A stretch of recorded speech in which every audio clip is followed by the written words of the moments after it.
Hey guys, bringing another gameplay commentary. This might be a little lengthy video, but it's just regular tips on different heroes I played.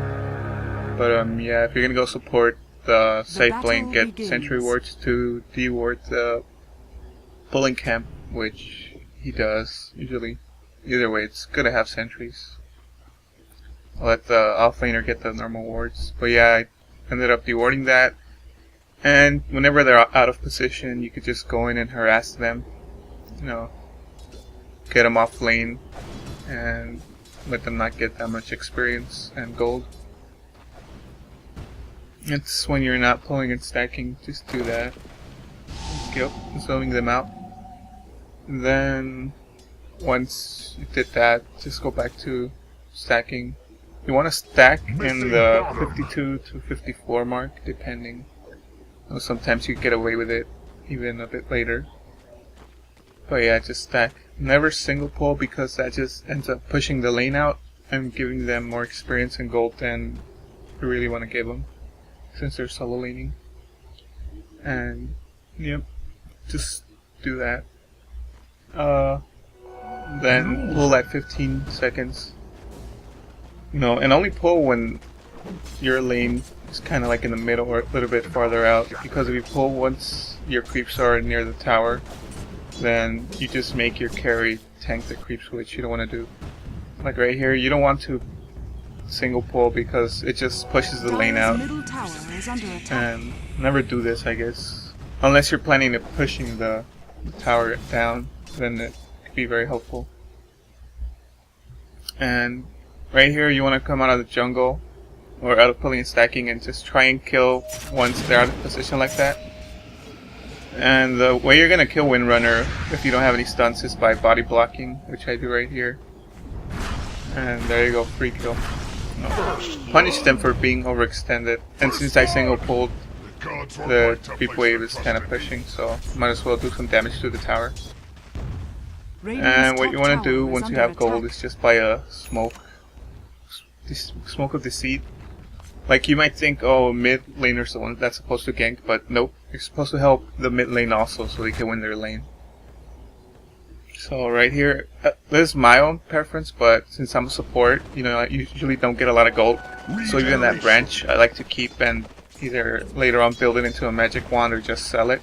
Since you're not getting much gold, every little gold counts. But yeah, right here just looking around the map, maybe some other lane needs help, but I'm just gonna go mid lane and smoke up. Smoke in the high ground so they don't see. They might have, right there, that's kind of a bad position because they might have seen the poof coming out. The puff, I mean, the smoke. But it was nighttime, so it was all fine. So right here, Awkward kills, he dies, but I was there, so it's like whatever. And feeble, can't do much damage, but yeah, just smoke gank if you can. Even if he dies, it's like, okay, at least you killed him. Maybe if you weren't there, he would have died. But yeah, and that's how you make them rage quit. And if they all rage quit, just fucking leave the game. Don't waste everyone's time like this Nature's Prophet did. Either way, this game is I'm a Nature's Prophet. You're supposed to spawn trees at the 0000 mark, but the timer's kind of messed up. But yeah, spawn trees at that time. So then later on, once you get there, you can spawn some more treants, and now you have 4 of them, increasing the damage DPS. And you want to animation cancel also as a Nature's Prophet, which I'm doing right here. It speeds up your farming a little bit because you get more DPS. And then just shift over to the medium camp and look around the map. Always look around the map in case a lane needs help or anything. But yeah, just like right there, what I did right there is the treant was about to die, so just micro him and move him out of the way so the other treant could tank a bit, and that way you get more DPS also. But yeah, I guess you can learn that in Nature's Prophet guide or something, but it's just little tips I'm going through right now. And right here you look around the map and you see the courier. So it's a free courier snipe right here, since it's not even flying courier, so one right click and it's dead. Right there you kinda won mid lane for them because they won't be getting any new items or refilling their bottles once it's gone and you have room control. But yeah, just look around the map. And like right here I see they're gonna push, so I just TP there and spawn treants. And luckily this Fundamancer had a Sentry Ward, so there goes a kill. So yeah, we get the tower. And since they're not contesting it and we have a lot of creeps, we can still go for the tier 2. So might as well. And what you want to do is send a treant in the front so it could distract the creep wave, so your creep wave comes and does damage while not distracting the current creep wave. But right there, I guess Lifestealer wanted to use his Midas, so it's like whatever. You know, but that's what you want to do, just to get damage. You know, animation cancel while you're destroying the tower and spawn some more treants. So right now we see the team is coming, so we try and back off. We still get the tower, luckily. Try and micro the treants, and I should have probably backed off. This was my own fault. But yeah, a little fight ensues. No, you're dead, but your treants are still up. So try and do so much damage, and maybe try and block them. Like right here, I select the treant. Maybe they're gonna try and block or run away. And I was ready to block them. But none of that happened. Either way, right here, no, this is what I was talking about. Just get a treant and move them aside so that the next creep wave comes in, and your current creep wave doesn't get distracted by the other creeps, and that way you do more damage. And of course, use your Midas whenever it's off cooldown. Every second counts. I even use it on like small creeps. It doesn't matter to me as long as I get the cash from it. And you know, team fight ensues. Okay, go in there and try and help out. And never do this what I'm gonna do right now, which I misclicked the Enchantress and I blocked the Lifestealer. But yeah, never do that. It was a misclick, but try not to do it. And right here, you know, you're still looking around the map and you see that they're dewarding, so might as well just go in there from behind and get ready to kill him. Even my whole team shows up and, you know, cut him off since he's gonna try and run away. Sprout him and he's dead. Free kill, I guess. But yeah, always look around the map for Nature's Prophet. And then right here's an SK gameplay. You know, I kind of juked a bit or hit myself, but I threw out a stun for whatever reason and, you know, I died. They were kind of ignoring me or they didn't see me, but, you know, don't throw out that stun. Right here is armlet toggling, which is what he's doing right here, which I'm gonna do also. You know, like right here, I'm stunned. He stuns me, and I'm like, I survive 1 HP, and then armlet toggle, and I'm back in fighting shape a bit.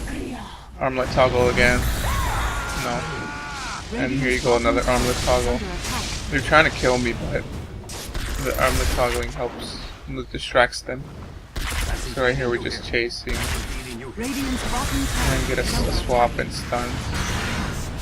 Kill him. And since I know there's a Zeus and he's about to spawn, I armlet toggle before he spawns, so I don't actually die by that ulti. Turnout does, but I don't. Thanks to that armlet toggle. And right here is my favorite hero, which is Rubick, and the old cliff, throw him up a cliff trick. That's so cool. But yeah, that helps a lot. I don't show this, but I was standing there like a dumbass when there's a Spirit Breaker and I ended up dying, so usually you want to back off. And right here, as a support in general, you have to try and do everything so your carry survives, even if it means you dying. Cost of your own life. But yeah, my telekinesis is off cooldown. Okay, I'll try and help him out a bit. Pick up the Lifestealer, stun him. And now I'm just like running away because there's nothing much I can do. Unless... But then I see my charge go off cooldown, so... No, I have to do it. Right there, he was near trees. And Timbersaw was kind of getting ready to Timber Chain and kill him, so I had to do it. No, I died, but at least he died. What can I say? That's a... I always call that support's life. Because you just die for the greater good of the team. Right here also I try to save him, but whatever. And here's a general tip, just like if you're not gonna get away no matter what, just go high ground and TP out. You might have time, just like right there. No, I managed to TP out and he wasted his RP, so that's a win-win. And this is just like as Rubick try and use the spells better than they use them. Like stay in the back. Okay, right here he managed to stun 2 with that charge, and I managed to stun 3, so I guess it's kind of a win for me. But then Magnus comes and RPs 3 of us. So team fight ensues. And SK still a bit, but they had Aegis. Intentions fighting that Magnus. He should have tried an armlet toggle. I don't know if he was trying to or not, but should help. There you go, get a triple kill for just me dying, but then SK died. Like, see, get an armlet toggle right there. We got 2 for 3, and it's about to go to 2 for 4. But yeah, just try and use the skills you take better. Here's another example of how you can do that. He's charging me, I don't know that, but I see him charging, so lift, take it, and I see that there's like 4 of them, so hold for the one in the back, since you're just gonna run them over. So I managed to stun 4, and he managed to stun no one. So that 4-man stun, you know, it helps. So now we get to push the tower. And here's another skill I take that I use better than the person using it, which in this case is Magnus. Nice sheep by, I don't forget who had it, but I guess he panics right here, uses the RP, and like out of position, so I get it. And then manages to stun 3 of them. Sure does help. SK's back up and manages to start doing some damage. I'm just staying in the back because I really don't have any spells right now, I'm just right clicking in the back. And now I have telekinesis, get him, and fadeable. And now it's just back off because he's gonna freaking melee me and just kill me. So, you know, use that range advantage, back off, and attack him from the back. I think he lives right there because he armlet toggles. And here's another one with the RP I took from the last clip. Right here, you know, get away from the Magnus so you don't get caught out. And they're all grouped up, so it's like 3-man RP. There you go. Things like that add up. So now, like I see he's gonna die, so just you'll scepter the guy that's at the max health, so he won't get away. And there you go, full team wipe. So basically now it's just a GG. Just go for the throne, screw the barracks if it's going late game, or if you don't feel confident enough. But just go for the GG instead of going for the barracks. And it's pretty much GG, there's nothing they can do, or they don't have buyback. But yeah, good game. Just some general tips. You can take them or you can leave them. I'm not the best player, I'm not claiming to be, but these are just general tips that might help you or anyone else. And thank you for watching. Goodbye.